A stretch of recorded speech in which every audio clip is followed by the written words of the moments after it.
চলছে ভোট যুদ্ধ, চলছে দেশের সিংহাসন দখলের লড়াই। নমস্কার, আপনাদের সাথে রয়েছে আমি অনন্যা। শুরুতেই দেখে নেব এখনো পর্যন্ত কত শতাংশ ভোট পড়েছে দুপুর 3টে অবধি।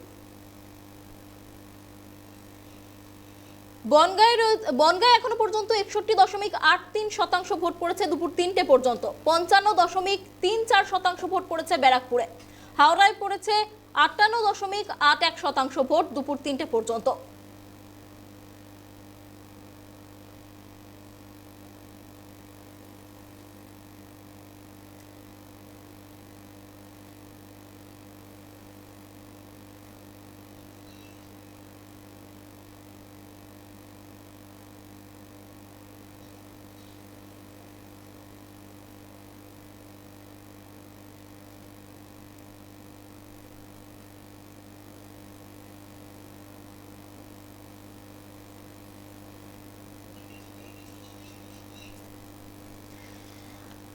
আজ পঞ্চম দফা নির্বাচন, আর এই পঞ্চম দফা নির্বাচনে কেন্দ্রীয় বাহিনীর ঘেরাটোপে 7টি কেন্দ্রে চলছে ভোট গ্রহণ। ভোট চলছে বনগাঁ, ব্যারাকপুর, হাওড়া, উলুবেড়িয়া, শ্রীরামপুর, হুগলি, আরামবাগ কেন্দ্রে। সকাল 7টা থেকেই শুরু হয়েছে ভোট গ্রহণ। এখন আর কিছুক্ষণের মধ্যেই 6টা নাগাদ ভোট পর্ব শেষ হয়ে যাবে এবং আমরা সারা দিন যে ছবিটা আজ দেখতে পেলাম, একেবারেই বিভিন্ন জায়গায় এই 7টি কেন্দ্রের বিভিন্ন জায়গায় আমরা অশান্তির ছবি দেখতে পেয়েছি, উত্তেজনার ছবি দেখতে পেয়েছি। আমরা আবারও ফিরে যাব ভোটদানের হার যেদিকে নজর ছিল আমাদের। হুগলিতে 65.01% ভোট পড়েছে দুপুর 3টে পর্যন্ত। দুপুর 3টে পর্যন্ত আরামবাগে ভোট পড়েছে 67.12%। এবং যে ছবিটা আপনারা দেখতে পাচ্ছেন যে 60%-এর ওপরেই কিন্তু দুপুর 3টে অবধি বেশিরভাগ জায়গাতেই ভোট পড়েছে। এবং যে কথাটা আপনাদের বলছিলাম যে পঞ্চম দফায় সারাদিনের যে ছবিটা আমরা দেখতে পেলাম তা কিন্তু যথেষ্ট উদ্বেগজনক এবং 7টি কেন্দ্রের বিভিন্ন জায়গায় দিনভর অশান্তি, উত্তেজনার ছবি। কোথাও অর্জুন সিংকে গো ব্যাক স্লোগান, আবার কোথাও লকেট চট্টোপাধ্যায়কে ডাকাত বলে কটাক্ষ, আবার কোথাও তৃণমূল বিধায়ক অসীমা পাত্রকে চোর বলে কটাক্ষ। এমন বিভিন্ন বিক্ষিপ্ত অশান্তির ছবি আমরা সারা দিন দেখতে পেলাম। আর এই সমস্ত বিষয় নিয়েই আজ আমরা কথা বলবো। আমাদের সঙ্গে রয়েছেন আমাদের 3 অতিথি। তৃণমূলের তরফে রয়েছেন গৌরাঙ্গ চৌহান বাবু এবং বিজেপির তরফে রয়েছেন চন্দন সিং এবং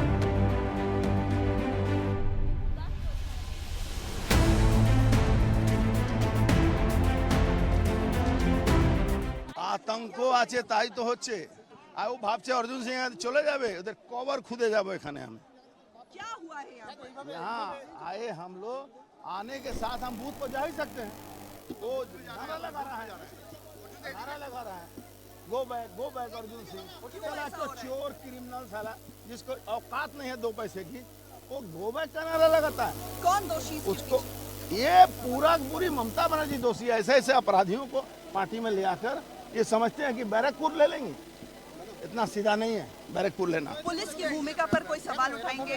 पुलिस की भूमिका पर अरे की करते जैसे तो होता ओरा बोलते पर আমি কি করে বলতে? पुलिस की भूमिका पर कोई सवाल उठाएंगे? पुलिस ही ये कार्रवाई है। पुलिस को मेरे हर मूवमेंट की जानकारी है और मैं किसी बूथ पर जा रहा हूँ, पुलिस ने ऑलरेडी इनको पहले से काला पताका लेकर बैठाया हुआ है। आपकी शर्ट पर काले के धक्का मुक्की हुई आपके साथ? नहीं, मेरे साथ धक्का मुक्की नहीं, धक्का धुक्की किसी का हाथ पड़ गया। आप ठीक हैं? क्या शिकायत कर रहे हैं इस मामले में? शिकायत कर दिया? शिकायत ऑलरेडी मैंने कर दिया, शिकायत ऑलरेडी कर। अर्जुन सिंह यहाँ पर वोट प्रभावित ना लोग के भय দেখা বলেন। আচ্ছা ভাই, আমি তো লাগাই নি, যে লাগাইছে তাকে জিজ্ঞেস করো, আমাকে তুমি বিরক্ত করো।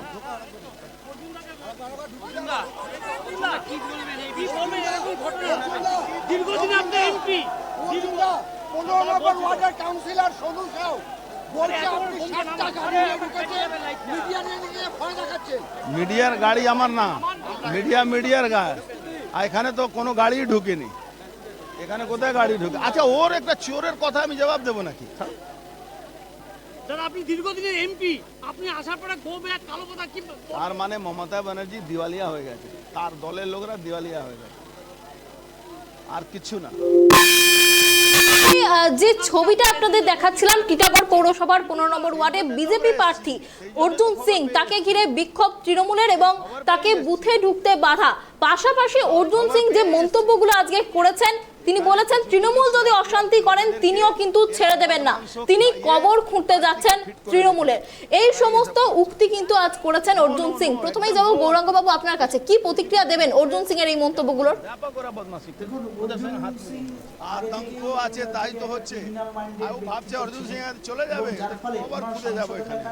বিধানসভা এলাকায় বারবারই দেখা গেছে অশান্তির পরিবেশ বিভিন্ন সময় ঘটে গেছে।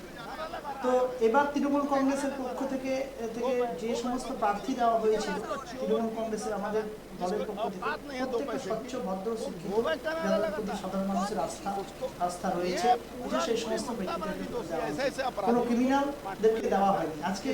আজকে দেখা যাচ্ছে যে আমাদের লোকসভাতে গোটা ভারতবর্ষের চিত্রতে দেখা যাচ্ছে 839 জন ক্রিমিনাল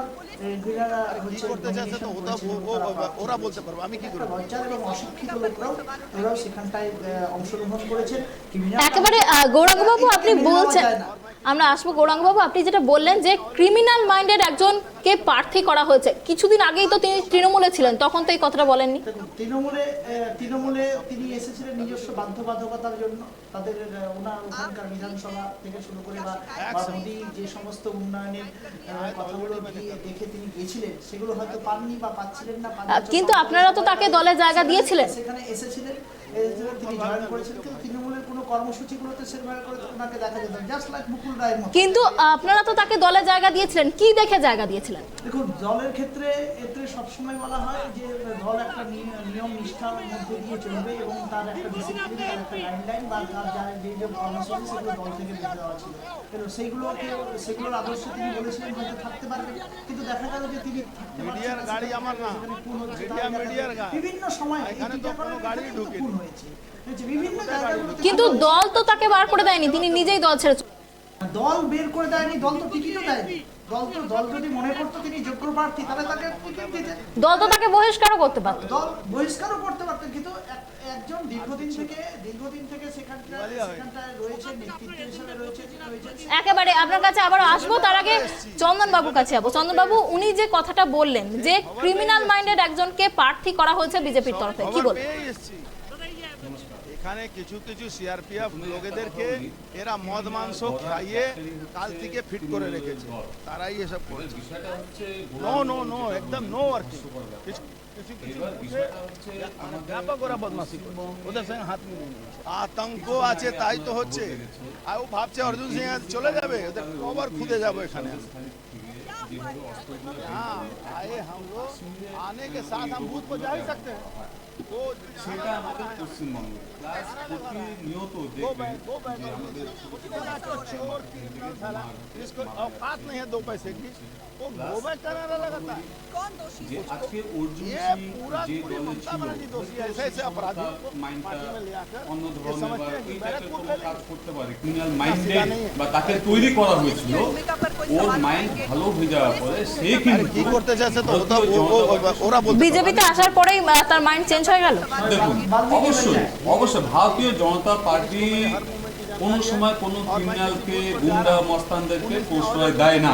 এবার একটা কথা বলি, কোনো একটা খারাপ ব্যক্তি সে যদি ভালো হতে চায়, তার জীবন যাপনটাকে ভালোভাবে নিতে চায়, সে যদি একটা দলে আসে, সেখানে আমাদের ভারতীয় জনতা পার্টি অবশ্যই তাকে একটা শুধরানোর সুযোগ দেবে। সে যদি না শুধরায় তাহলে কিন্তু পার্টিতে ব্যবস্থা আছে। তার মানে আপনি স্বীকার করে নিলেন যে তিনি ক্রিমিনাল মাইন্ডেড ছিলেন একটা সময়। দেখুন, একদম পশ্চিমবঙ্গে আমরা পশ্চিমবঙ্গবাসী প্রত্যেকটা জিনিস জানি, প্রত্যেকটা বিষয় কিন্তু আমরা খবর দেখি। বর্তমান ডিজিটালের জামানা, তো এখন সোশ্যাল মিডিয়ার জামানা।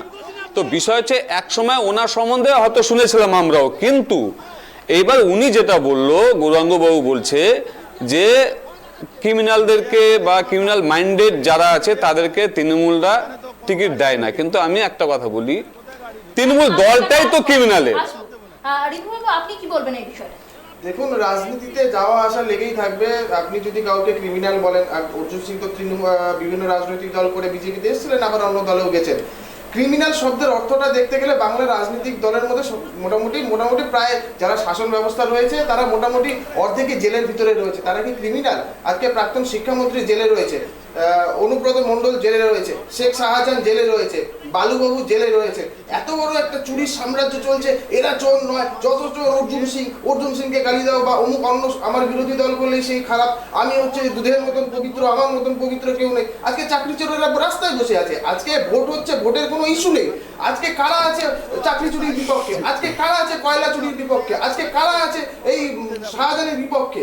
মানুষের কাছে এই বিষয়গুলো তুলে ধরলে তৃণমূল মানুষের মধ্যেই থাকবে না, তাই তারা বিষয়গুলো ডাইভার্ট করার জন্য এই ধরনের ঘটনা ঘটছে। আমরা জানি 2-3 দিন আগে শিলিগুড়ি পার করে জলপাইগুড়িতে একটা দুর্ঘটনা ঘটে গেছে, সেখানে হিন্দুদের উপর আক্রমণ হচ্ছে। আজকে সেই ইস্যুগুলোকে ধামাচাপা দেওয়ার জন্য এই সামান্য অর্জুন সিং কি বললো, অর্জুন সিং কি করলো, এই বিষয়গুলো নিয়ে আসছে। বিষয় হচ্ছে সাধারণ মানুষকে বিভিন্ন ইস্যুর উপর ভোট দেওয়ার সুযোগ দেওয়া হচ্ছে না। আজকে গোটা দেশে যখন রামময় হয়ে উঠেছে, তখন এখানে শেখ শাহজাহানের মতো ক্রিমিনাল তৈরি হচ্ছে। বাড়ির হিন্দু মা বোনেদেরকে শেখ শাহজাহানের বাড়িতে ওই কি পিঠে পুলি পায়েস বানাতে যেতে হচ্ছে। হিন্দু মায়ের বোনেদের এই দুরবস্থার জন্য যারা দায়ী, তাদেরকে এই এক মুহূর্ত পশ্চিমবঙ্গের শাসন কাছে থাকা উচিত। কথা বলছিলাম আমরা সন্দেশখালী প্রসঙ্গে আসবো, তবে আমরা এখন অর্জুন সিং নিয়ে কথা বলছিলাম। দেখুন, অর্জুন সিং বিভিন্ন সময় রাজনৈতিক দল পাল্টেছেন, বিভিন্ন সময় তৃণমূলে ছিলেন, তার আগে অন্য দলে ছিলেন, তারপর বিজেপিতে এসেছেন, আবার কবে থাকবেন তিনিও নিজেও জানেন না। তবে রাজনীতিতে ভদ্র মানুষের জায়গা। আমার মনে হয় রাজনীতিতে এমন কোনো বাক্য বিনিময় করা উচিত না যেন অপরপক্ষ মনক্ষুণ্ণ হয়, কারণ আমরা সবাই নাগরিক। আমার প্রতিবেশী অতএব আমার প্রতিবেশীর সাথে আমি কেন ঝগড়া করবো? আমার রাজনৈতিক অধিকার হতেই পারে, আমি বিভিন্ন রাজনৈতিক দল করি। যেটা পশ্চিমবঙ্গ ভারতবর্ষের মধ্যে এমন একটা পারসেপশন তৈরি হয়েছে, এখানে রাজনৈতিক পরিচয়টা সবচেয়ে শেষ কথা। আর বিষয়টা হচ্ছে এই রাজনীতির উপর একটা দলের সংসার, মানুষজনের সংসার চলে, মানে রাজনীতি তৃণমূল না করলে তার সংসার চলবে না, তার পেটে ভাত জুটবে না, তৃণমূল না করলে তার বাড়িতে কোটি কোটি টাকা ঢুকবে না। এটা যে অশ্লীল কথা বলার অভিযোগটা এনেছো, সেই অশ্লীল কথা বলার অভিযোগ অর্জুন সিং এর বিরুদ্ধেও রয়েছে। কিন্তু ওখানে আমি আরো একটা কথা বলতে চাইবো যে শনিবার দিন মুখ্যমন্ত্রী মমতা বন্দ্যোপাধ্যায় তিনি সরাসরি রাজনীতির মঞ্চ থেকে কার্তিক মহারাজকে নিশানা করেছেন এবং তিনি বলেছেন যে তৃণমূলের এজেন্টকে তিনি বসতে দেবেন না, এবং পাশাপাশি তিনি ভারত সেবাশ্রমের নাম যেমন তুলেছেন তেমনই কিন্তু রামকৃষ্ণ মিশনের নামও তুলেছেন। গৌরাঙ্গ বাবু কি বলবেন? আগে বাইকটা শোনাবো। সব স্বজন সমান হয় না, আমাদের মধ্যেও কি আমরা সবাই সমান না? এই যে বহরমপুরের একজন মহারাজ আছেন, আমি শুনেছি অনেক দিন ধরে, কার্তিক মহারাজ। ভারত সেবা সংঘকে আমি খুব শ্রদ্ধা করতাম, আমার শ্রদ্ধার্ঘের একটা তালিকায় তারা অনেক দিন ধরে আছে। কিন্তু যে লোকটা বলে আমি তৃণমূল কংগ্রেসকে এজেন্ট বসতে দেবো না, সে লোকটাকে আমি সাধু বলে মনে করি না। তার কারণ তিনি ডাইরেক্ট পলিটিক্স করে। আমি আইডেন্টিফাই করেছি কে করেছেন। আসানসোলে একটা রামকৃষ্ণ মিশন আছে, আমি রামকৃষ্ণ মিশনকে কি হেল্প করিনি? সিপিএম যখন খাবার বন্ধ করে দিয়েছিল, আপনাদের অস্তিত্ব নিয়ে, স্বাধিকার নিয়ে, তখন কিন্তু আমি পুরো সমর্থন দিয়েছিলাম।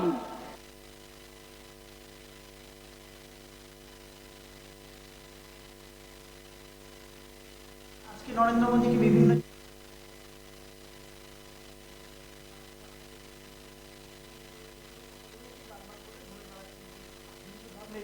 আমরা আসবো গৌরাঙ্গ বাবু, আপনি যদি যেটা বলছিলেন সেটা আরেকবার বলেন। এই যে ধর্মের ধ্বজা নিয়ে যারা বসে রয়েছে না, যারা ধর্মকে বলছে যে তারাই হচ্ছে ধর্মের পৃষ্ঠপোষক, ধর্মের ধ্বজা, হিন্দু ধর্মের ধ্বজা নিয়ে বসে রয়েছে তারা একটা ঘৃণ্য রাজনীতি করছে। আমরা একটা কথা বলতে চাই, আজকে নরেন্দ্র মোদী বিভিন্ন জায়গায় আমরা দেখলাম যে ওই রামকৃষ্ণ মিশন আর ভারত সেবাশ্রম সংঘ নিয়ে বিভিন্ন কথা তিনি বলছেন যে তৃণমূল নাকি এদের বিরোধী। তাই যদি বিরোধী হতো তাহলে আজকে মমতা বন্দ্যোপাধ্যায়ের সময়কালে দুর্গাপূজা বিশ্ব সমাজে হেরিটেজে পরিণত হতো না। তাই যদি হতো তাহলে আজকে দীঘাতে জগন্নাথ মন্দির প্রতিষ্ঠিত হতো না। তাই যদি হতো আজকে রামকৃষ্ণ মিশন এবং আমাদের দক্ষিণেশ্বর কালীঘাট ওতপ্রোতভাবে যুক্ত রামকৃষ্ণের সাথে এটা স্কাই ওভার তৈরি হতো না, আর ওটাকে আবার বন্ধ করার জন্য বিজেপি দায়ী থাকতো না। এই যে ভারত সেবা সংঘের নামটা একেবারে রাজনৈতিক সভা মঞ্চে করা হলো, তাতে তো ভারত সেবা সংঘ কলঙ্কিত হলো, সেই তো অভিযোগ জানানোর জন্য তো নির্দিষ্ট জায়গা দেখুন দেখুন না, নির্দিষ্ট জায়গা রয়েছে। কেউ যদি পলিটিক্যালি কোনো এই সাধু সন্তদের উদ্দেশ্য কি মানুষের মধ্যে শান্তির বার্তা, ধর্মের বার্তা, জ্ঞানের বার্তা এবং মানুষকে ঠিক পথটাকে ডাইরেক্ট, তারা তো ডাইরেক্ট পলিটিক্সের সাথে তারা যুক্ত নয়। কিন্তু কোনো ওই যে মহারাজ বলা হচ্ছে সেই মহারাজের আজকে তথ্য আছে আমাদের কাছে, আমরা দেখেছি রেজিনগরে যে ঘটনা ঘটেছিল তার সাথে তিনি যুক্ত রয়েছেন। তিনি হচ্ছে এজেন্ট বসাতে দিচ্ছেন না। এটা কি করা যায় কি করা যায় না, এটা আগে প্রশ্ন। বাবু আপনার কাছে যাব, উনি বলছেন যে রেজিনগরে যে অশান্তির ঘটনা ঘটেছে তার সাথে সরাসরি যুক্ত রয়েছেন এই কার্তিক মহারাজ, কি বলবেন? আমার মাঝে মাঝে মনে হয় তৃণমূল কংগ্রেস টেন্ডার নিয়ে বসে রয়েছে, কারা রাজনীতি করবে কারা রাজনীতি করবে না। এই দেশ সাধু সন্তর দেশ, এই দেশ হিন্দুত্বের দেশ, যেখানে কম করে শঙ্কর বিরাজ করে। শঙ্করকে তো ডাকাই হয়নি রাম মন্দির প্রতিষ্ঠার সময়। কে বলেছে? শঙ্করকে ডাকা হয়েছে, শঙ্করকে প্রতিষ্ঠা করতে দেওয়া হয়নি, রামকে প্রতিষ্ঠা করতে। হিন্দু ধর্মের শঙ্কর বলছে, হিন্দু ধর্মের সবথেকে বলছি অনাচার হচ্ছে সেই শঙ্করাচার্যরা বলছে, বিজেপি করেছে, বিজেপি বলছে, শঙ্করাচার্যরা বলছে বিজেপি সব থেকে হিন্দু ধর্মে অনাচার করবে। কেন করবে না? আপনি শঙ্করাচার্যের কথা বলছেন কি করে? আপনি শঙ্করাচার্যের কথা বলছেন কি করে? আপনাকে আপনি সাধু সন্তের জন্য কি দিয়েছে মমতা বন্দ্যোপাধ্যায়? তো হয়তো পুরোহিত ভাতা দিয়েছে। সাধু সন্তদের জন্য কি দিয়েছেন? বিজেপি সাধু সন্তদেরকে কি দিয়েছে? বিজেপি সাধু সন্তদেরকে কি দিয়েছে? মমতা বন্দ্যোপাধ্যায় সাধু সন্ত থেকে শুরু করে সবার প্রতিক্রিয়া করেছেন। আপনাদের কিছু জানি, শুধু ধর্মের ধ্বজা নিয়ে বসে রয়েছে আর ধর্মকে বিক্রি করে খাচ্ছে। বিজেপি ধর্মকে বিক্রি করে খায়, বিজেপি ধর্মকে বিক্রি করে খায়, এর জন্য কিচ্ছু করে নাই। বিজেপি ধর্মকে বিক্রি করে খাচ্ছে, ধর্ম বিক্রি করছে, সাধু সন্তকে বিক্রি করছে, বিক্রি করে খাচ্ছে, বিক্রি করেছে প্রতি মুহূর্তে বিক্রি। কি করেছে? কি তাদের জন্য কি করেছে? সাধু সন্তদের জন্য কি করেছে? কি করেছে বলুন, আপনি বলুন। আপনাদের তো পুরোহিত ভাতা মমতা বন্দ্যোপাধ্যায় দিয়েছে, এই যে সাধু সন্তদের কি করেছে আপনার বলুন? খালি খালি খালি ধর্মের ধ্বজা, এই ধর্মের ধ্বজার বিরুদ্ধে আমরা বিক্রি করা। কে বিক্রি করেছে? বিজেপি বিক্রি করেছে।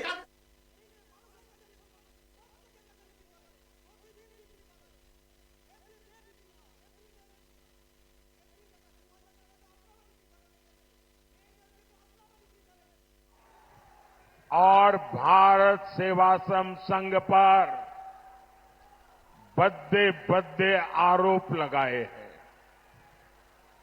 संत समाज का अपमान किया है। साथियों, ये हिंदुओं को मिटाने की बात करने वाले एमएलए को एक शब्द भी कहने को तैयार नहीं, लेकिन संदेश खाली के गुनहगार शाहजहां को बचाने के लिए दिन रात एक कर रहे हैं।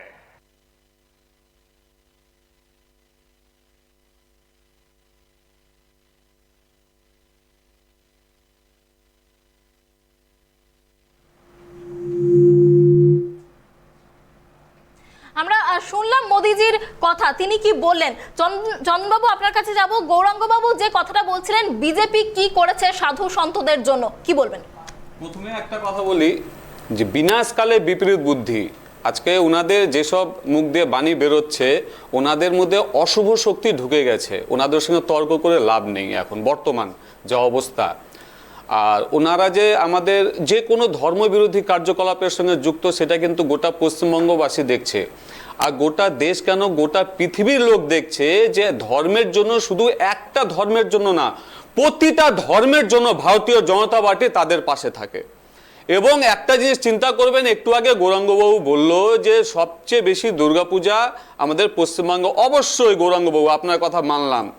প্রত্যেকটা রাজ্য থেকে এই রাজ্য প্রতিটা ক্লাবে ক্রিমিনালদেরকে পোষা হয়। আপনারা সাধারণত চুরির টাকা দিয়ে, ক্লাবে ক্লাবে টাকা দিয়ে আপনারা ছেলে মেয়েদেরকে খারাপ করছেন এবং সেই টাকা নিয়ে অস্ত্র শস্ত্র নিয়ে সমাজ বিরোধী কার্যকলাপ হচ্ছে। এবং আপনি একটা জিনিস চিন্তা করবেন, আপনি শঙ্কর আচার্যকে নিয়ে বারবার কথা বলছেন, কিন্তু আমি বলি যে ধর্ম বিরোধী যদি কোনো দল থাকে একমাত্র তৃণমূল কংগ্রেস। আপনাদের কোনো জাতি নেই, আপনাদের কোনো ধর্ম নেই, আপনাদের কোনো ব্যক্তিত্ব নেই, আপনাদের কোনো ধর্ম নেই। আপনাদের বাড়ি থেকে বলা যাচ্ছে, আপনি বলছেন আমাদেরকে দোষ, যেভাবে কথা সবকিছু বলছে বলতে আগামী দিনে আপনারা উত্তর পেয়ে যাবেন। কারণ হচ্ছে আপনাদের মধ্যে ভূত প্রেত বাস করছে। এটা তো ইসে বলেছে, কোন ধর্ম আলোচনা হলে তাহলে আপনারা রেগে যাচ্ছেন কেন? প্রেত তো কাদের মধ্যে বসবাস করছে, কাদের কি হচ্ছে, ভেতরে কি ভূত প্রেত জ্বালা যন্ত্রণা করে? ওই আমরা দেখেছি আপনাদের শঙ্করাচার্যরা দিয়েছেন, ভূত ঢুকলে তাকে গোটা ভারতবর্ষে 4 জন শঙ্করাচার্য দিয়ে দিয়েছেন। বর্তমান আমাদের মুখ্যমন্ত্রী একদম ছটপট করছে। উনি বুঝে গেছে উনার শেষ সময় এবং আপনাদের শেষ সময়। আপনাদের মতন অশুভ শক্তি খুব শীঘ্রই বিদায় নেবে। হিন্দু ধর্ম সহ সকল ধর্মের রক্ষাকর্তা যদি বলা যায়, হিন্দু ধর্ম সহ সকল ধর্মকে বলছি। এখানে ভারতের সংবিধান মেনে যদি সর্বধর্মের মধ্যে যদি শান্তি এবং তাদের উন্নয়নের পথ যদি তৈরি করা যায়, সেটা মমতা বন্দ্যোপাধ্যায় পশ্চিমবঙ্গে করে দেখিয়েছেন। তিনি চার্চেও যেরকম যান, তিনি দুর্গাপূজাতেও যেখানে যান, আরে গঙ্গাসাগর মেলাকে তো হেরিটেজ করে দিয়েছেন মমতা বন্দ্যোপাধ্যায়। বড় বড় সমাজসেবী জেলে ঢুকে আছে, আপনি দেখুন না, বড় বড় সমাজসেবী জেলে ঢুকে বসে আছে।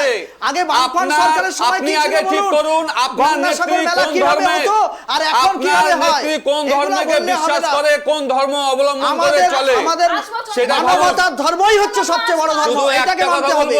ওই ভেতর থেকে অশুভ শক্তিটাকে বের করে দিন। বর্তমান সমাজে আমরা বাস করি। জবাব দিয়েছেন, সেই বাইটটা শুনবো।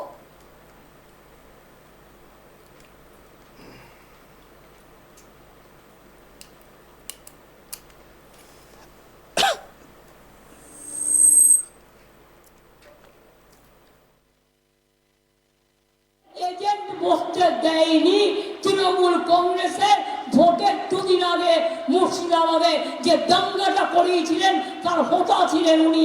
আমি সেই জন্য বলেছিলাম এবং বলে যাব, আগে অধীন করতেন, এখন বিজেপি করেন। মুর্শিদাবাদে মনে রাখবেন যে জায়গাটায় রেজিনগরে ইলেকশনের 2 দিন আগে দাঙ্গা করেছিল, সেইখানটায় ওনার আশ্রম, উনি আশ্রম চালান, আমার কোনো আপত্তি নেই।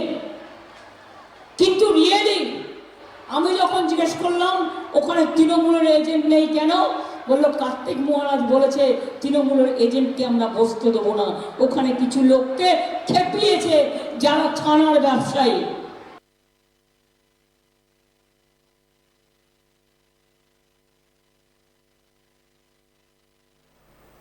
গতকাল আমরা দেখেছিলাম যে মোদিজি তিনি যে অভিযোগ করেছিলেন যে ভারত সেবাশ্রম রামকৃষ্ণ মিশন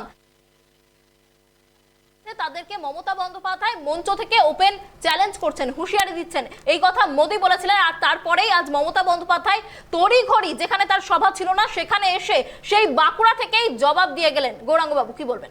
দেখুন, উনি যে কথাটা বলেছেন, কার্তিক মহারাজ একটা আইনি নোটিশ পাঠিয়েছেন, তার পরিপ্রেক্ষিতে তিনি এই কথা বলেছেন এবং তিনি তথ্য দিয়ে বলছেন, ওনার কাছে তথ্য নিঃসন্দেহে রয়েছে যে এই ধরনের ঘটনাগুলো আমরা চাই যে যারা যে সমস্ত হচ্ছে আশ্রম রয়েছে তারা মানুষকে ঠিক বার্তাটা দেখ, কারণ তাদের ভক্ত ফলোয়ার্স প্রচুর রয়েছে। তাহলে তাদেরকে যদি ব্যবহার করে আরএসএস এবং ওখান থেকে যদি ব্যবহার করে বলে দেয় যে তুমি এই কাজগুলোকে করাবা, এটা ঘৃণ্য রাজনীতি। এটা মনে করি আমি, ওটা ওনার কাজ নয়।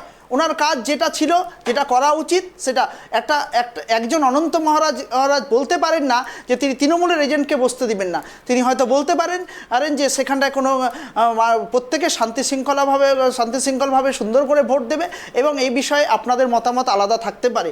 আর এটা ওনার কাজ নয়, যেটা যার কাজ নয়, কিন্তু আরএসএস বলে দিবে উপর থেকে বলে দিবে আর সেই অনুযায়ী চলবে।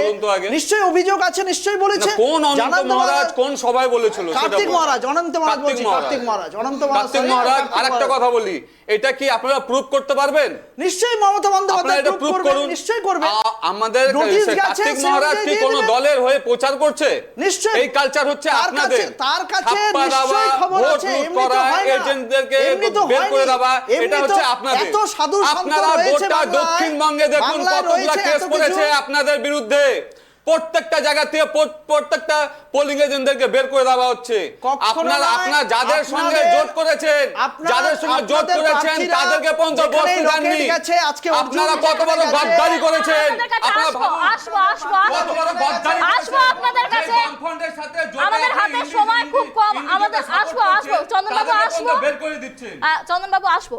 বিরোধীরা যে অভিযোগটা তুলেছে যে সংখ্যালঘুদের তোষণ করতে মুখ্যমন্ত্রী মঞ্চ থেকে এই সংস্থাগুলিকে বদনাম করার চেষ্টা করছে, রিভু কি বলবেন? দেখুন, ওনার কাছে তো এরকম হয় ঘটনা বা এরকম বলবেন, এটা ভীষণ স্বাভাবিক ব্যাপার।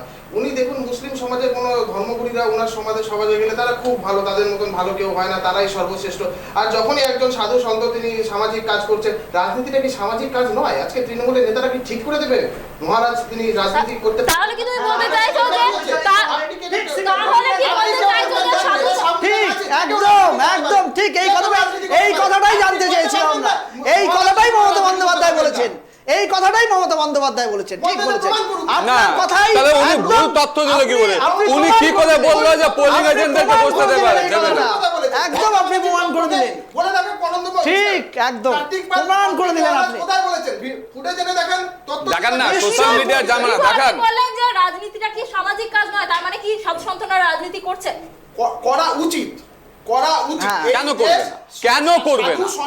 কেন করবে না? এক সময় সাধু সন্ন্যাসীরা সমাজ চালাতো, তারা সমাজ চালাতো। সমাজ চালাতে গেলে সাধু সন্ন্যাসী দরকার আছে, সাধু সন্ন্যাসী দরকার আছে। আগে কে সমাজ চালাতো? সমাজকে শিক্ষা কে দিয়েছে? সাধু সন্ন্যাসীরা দিয়েছে। তাহলে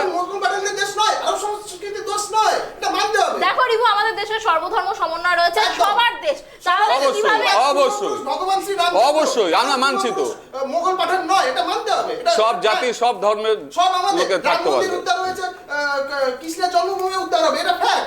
এর বাইরে তো কিছু নয়। ইনাদের রাজনীতি করলে, এই ধরনের রাজনীতি করলে নিজেদের ভোট চলে যাবে, তাই এরা দোষণের রাজনীতি করছে। আমি এখানে একটা কথা বলতে চাইবো। শুভেন্দু অধিকারী বলেছেন যদি ইমামরা ভোট দেওয়ার জন্য আবেদন করতে পারেন তাহলে সাধু সন্তরা কেন নয়? গৌরাঙ্গ বাবু, দেখুন, ইমামদেরকে তো মমতা বন্দ্যোপাধ্যায় বলে দেননি, বা আমাদের দ্বারা তো পরিচালিত হয় না। ইমামরা তো কি তৃণমূল কংগ্রেস দ্বারা পরিচালিত হয়? বা এটা তো বলে দিবে না, বা ওনা তো বলে নাই যে ইমামরা কি করবে, কে কি করবে, সেটা বড় কথা নয়। বড় কথা হচ্ছে আমরা খুব রেসপেক্ট করি, আমরা সাধু সন্তদেরকে রেসপেক্ট করি, আমরা মানুষকে ওই যাই। কিন্তু তিনি বলতে পারেন না তৃণমূলকে, তিনি বলতে পারেন না কোনো একটা পার্টিকুলার পার্টিকে যে সেখানে এজেন্ট বসতে দিবেন না। এটা বলা যায় না কখনো কোনোভাবে। বা রেজিনগরে যে ঝামেলা হবে তার মধ্যে তিনি যুক্ত হয়ে পড়বেন, এটা ভাবা যায় না। আমরা তিনি প্রচার করছেন কেন? আগে থেকে তো তারা প্রচার করতো, কিন্তু হুইসপারিং হতো, কিন্তু সরাসরি বলা যায় না। কালকেও ঝামেলা হয়েছে ধূপগুড়িতে, প্রত্যেক দিন কোথাও না কোথাও ঝামেলা হচ্ছে এবং আপনারা করছেন। আপনারা ধূপগুড়ি যান, ধূপগুড়ির খবর দিচ্ছেন না কেন? প্রত্যেকটা জায়গায় গোটা পশ্চিমবঙ্গ জুড়ে এবং সব সময় উস্কানিমূলক কথাবার্তা বলে থাকেন আপনারা, জাতিগত উস্কানিমূলক কথাবার্তা বলে থাকে। প্রত্যেকটা জায়গায় প্রত্যেকটা ডিস্ট্রিক্টে আপনারা ঝামেলা করছেন। আপনি কি জ্যোতিষী? সেলফি তুলে আপনি ভোট দিবেন, 8টা ভোট দিবেন, 8টা। আরে পেপারে আছে উত্তরপ্রদেশের ঘটনা, আপনি তাহলে তথ্য নেই, আপনি তথ্য নেই। দেখুন, আমি দেখাচ্ছি মুকেশ রাজপুতের হয়ে আপনারা ভোট দিচ্ছেন। আরে বলছেন না কেন? আগে মুকেশ রাজপুতের হয়ে 8টা ভোট সেলফি তুলেই যদি দিচ্ছে, আর সেই যুবক ভোট কারচুপি বিজেপি করেছে, ভোট হ্যাম্পারিং বিজেপি করেছে, টাকা নিয়ে কালকে ধরা পড়েছে বিজেপির নেতা, কালকে টাকা নিয়ে ধরা পড়েছে, ভোট লুট করছে তো বিজেপি। ব্যক্তিগত ভুল করতেই পারে, সেটা আরে আদালতে যাব কি যাব না, আদালতে আমরা যাব কি যাব না, সেটা তো আপনি ঠিক করবেন না, আপনি ঠিক করবেন না। আমি তথ্য দিচ্ছি আপনাকে, আপনি ডিফেন্স করুন মুকেশ রাজপুতকে। আপনি কেন? আপনার আমি যাব কি যাব না সেটা আপনি ঠিক করেন নয়, আপনি ঠিক করবেন না, আমরা ঠিক করব কি করব না, আমাদের দল কি ঠিক করবে? আপনার মুকেশ রাজপুতের হয়ে ভোট দিয়েছেন আপনি, এটা স্বীকার করুন। আমরা প্রসঙ্গ থেকে বেরিয়ে যাচ্ছি, ভোট দিয়েছে যে আমি এই বিষয়টা নিয়ে কথা বলছিলাম, সাধু ধরা পড়েছে। গৌরাঙ্গ বাবু, আমরা প্রসঙ্গের বাইরে চলে যাচ্ছি। আমি যে বিষয়টা নিয়ে কথা বলছিলাম যে মুখ্যমন্ত্রী ভারত সেবা সংঘ এবং রামকৃষ্ণ মিশনকে নিয়ে রাজনৈতিক সভা মঞ্চে কথা বলেছেন। তিনি তো নির্দিষ্ট জায়গাতে অভিযোগ জানাতে পারতেন। তিনি যেহেতু বলেছেন যে রেজিনগরে এই হামলার পিছনে রয়েছেন কার্তিক মহারাজ, সেক্ষেত্রে তিনি প্রশাসনের দ্বারস্থ হতে পারতেন। তিনি আজ যে ক্লারিফিকেশনটা দিয়েছেন যে তিনি রামকৃষ্ণ মিশনের বিপক্ষে নন, তিনি স্পেসিফিক্যালি কিছু জনকে বলতে চেয়েছেন, তাহলে তিনি নির্দিষ্ট জায়গায় অভিযোগ না দায়ের করে কেন তিনি রাজনৈতিক সভামঞ্চ থেকে কথাটা বলছেন? তিনি বলেছেন কারণ রাজনৈতিক দলে তার পার্টির লোককে এজেন্টকে বসতে দেওয়া হয়নি, সেই জন্য তিনি বলেছেন। একদম সিম্পল। আমার তৃণমূল দলের কোন এজেন্টকে বসতে দেবে না, তো মমতা বন্দ্যোপাধ্যায় বলবে না? আপনারা বর্তমান আমাদের সনাতন ধর্মের বিরোধী হয়ে গেছে। এই সনাতন আর ধর্মের লোক না, জাতিভেদ প্রথা অনেকদিন আগে ছিল, জাতিভেদ প্রথাকে আপনারা এনেছেন। প্রতিটা মুহূর্তে ধর্মের সাগরে যাওয়ার সময় আমাদের সাধুদেরকে পেটানো হলো, সেই সময় নষ্ট করেছেন। মুখ খুলে বিজেপির সময় হিন্দু কেন গঙ্গা সাগর মেলায় বিজেপির সময় হিন্দু ধর্ম পেটানো হলো? কেন মুখ খোলেনি মুখ্যমন্ত্রী? বিজেপির সময় হিন্দু কেন ধর্ম মুখ নষ্ট খোলেনি? হয়েছে। আর আজকে বড় বড় কথা বলছে আপনারা এক শ্রেণীর লোককে ধর্মটাকে নষ্ট করে দিয়েছেন, এক শ্রেণীর লোককে ভড়কানোর চেষ্টা করছেন। এই ভাগাভাগি না করলে তো ভোট হবে না। ধর্মটাকেই নষ্ট করে দিয়েছে বিজেপি। অনাচার হয়েছে, অনাচার হয়েছে, সবথেকে বড় অনাচার। অবশ্যই গঙ্গাতে এরাই লাশ ভাসায়, এরা গঙ্গাতে করোনার লাশ ভাসায়। যাদের মধ্যে ভূত এরা করে তারা অবশ্যই বিজেপিকে ভয় পাবে। এরা ভয় পাচ্ছে কারণ এরা হচ্ছে ধর্মবিরোধী। এনারা সাধু সন্ন্যাসী দেখলে ভয় পায়, জ্বালাপোড়া সাধু সন্ন্যাসী দেখলে ভয় পায় না, তাহলে গঙ্গা সাগর মেলাকে বিসর্জন করে মমতা বন্দ্যোপাধ্যায়। বলতে দিন, রিভু বাবুকে বলতে দিন। রিভু বাবু, দেখুন, এই দেশ রামের দেশ। রাম কারো ব্যক্তিগত সম্পত্তি নয়, রাম তৃণমূলেরও, রাম বিজেপিরও। রাম আমাদের জীবন ধারায় রাম রয়েছে, রাম আমাদের সংস্কৃতিতে রয়েছে। যখন বিষয় আছে রাজনীতি, সেখানে ভোট ব্যাংকের একটা বড়ই বালাই, যেখানে একটা 30% ভোট ব্যাংক রাজনীতিতে থাকার জন্য অত্যন্ত জরুরি, ফলে বিভিন্ন রাজনৈতিক ব্যক্তিগণ সেটা নিজেদেরভাবে ব্যবহার করার চেষ্টা করে। বিষয় হচ্ছে দেশ সংস্কৃতি আমার দেশ। কেউ মনে করেন এই দেশ রামের দেশ, কেউ মনে করেন এই দেশ 1947 পরে স্বাধীন হওয়া কোনো দেশ, সেখানে বিভিন্ন ধরনের বিভিন্ন জাতির লোক বসবাস করে। আপনি ভারতবর্ষের ইতিহাস একটু তুলিয়ে দেখুন না, 5000 বছরের সংস্কৃতি। আর কোন সংস্কৃতি রয়েছে 5000 বছরের? ভারতবর্ষের প্রত্যেকটি মানুষ কেউ সপুন মোগল পাঠানের বংশধর নয়, প্রত্যেকের পূর্বপুরুষ ভগবান শ্রী রামচন্দ্র। আসুন না, সব এক রাম নামে এক হই। আমাদের যখন এক হতে অসুবিধা নেই, আপনাদের কিসের এক হতে অসুবিধা? অনেক ধন্যবাদ রিভু বাবু আমাদের সঙ্গে থাকার জন্য। আপনাদের তিনজনকেই অনেক ধন্যবাদ ট্রাইব টিভি বাংলাকে এতটা সময় দেওয়ার জন্য। আজকের মতো আমাদের অনুষ্ঠান এই পর্যন্তই। ভোটের অন্যান্য আপডেট নিয়ে আমরা থাকছি ট্রাইব টিভি বাংলায়।